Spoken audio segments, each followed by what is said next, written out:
To those passengers who have just joined us, we would like to welcome you aboard this Stagecoach 599 service to Bowness. We are now passing through the town of Windermere. The town of Windermere lies approximately 1¼ miles from the lake from which it takes its name. Originally a small, insignificant hamlet called Birthwaite, the arrival of the Kendal and Windermere Railway in 1847 heralded a large expansion of the village. When the railway company named the station Windermere, the town followed suit and changed its name. Whilst not overly popular with locals, even the poet William Wordsworth was against it, writing several letters to London newspapers, the arrival of the railway was a great success. In the first year alone, almost 120,000 people came by train, with the option of being transported to the lake by horse and carriage. Since then, the town has grown and grown on the back of the tourist industry.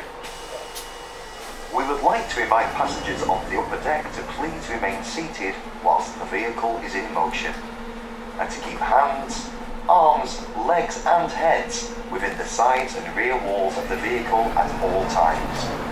Thank you.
The next stop is Badley Clock.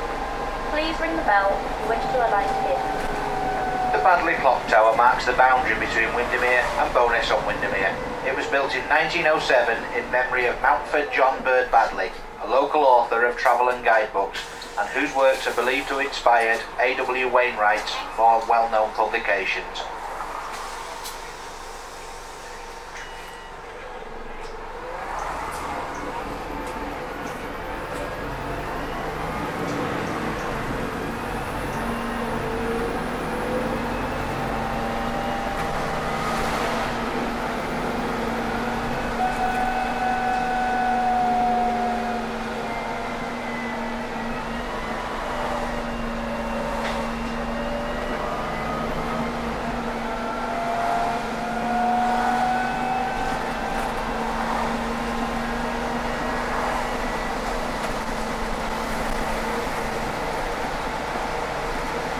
We are now approaching the town centre of Bowness on Windermere.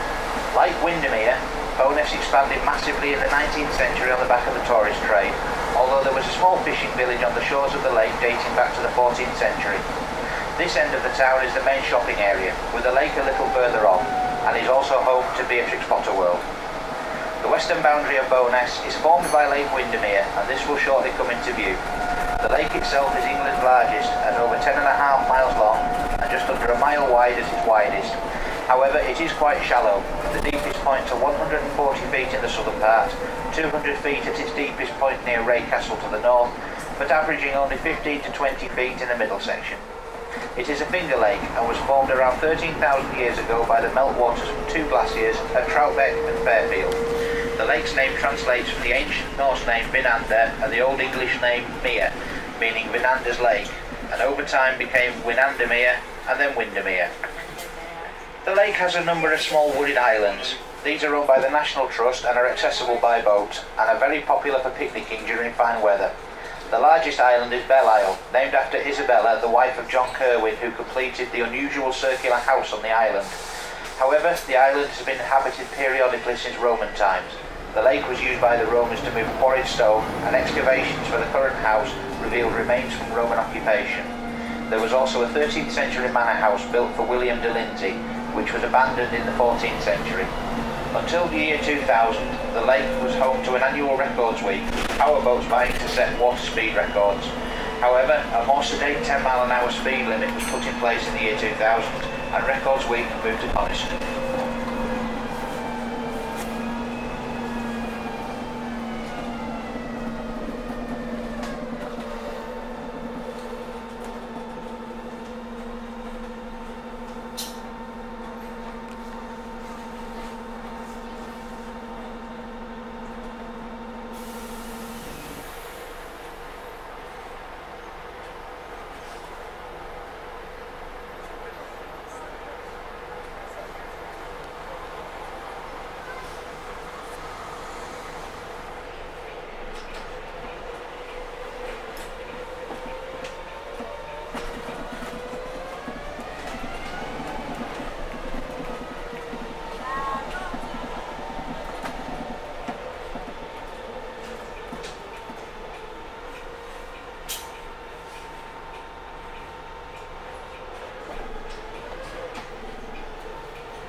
We will shortly be arriving at Bowness Pier.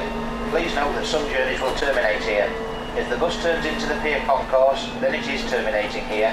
If not, it is continuing to Braithwaite Fold. The pier is one of 3 main pier heads on the lake, along with Lakeside at the southern end and Waterhead to the north. For anybody wishing to take a cruise on the lake, the ticket office for Windermere Lake Cruises is on the pier concourse. For those leaving us here, we would like to remind you to check you have all your personal belongings. We thank you for using Stagecoach today, and we hope to see you again soon.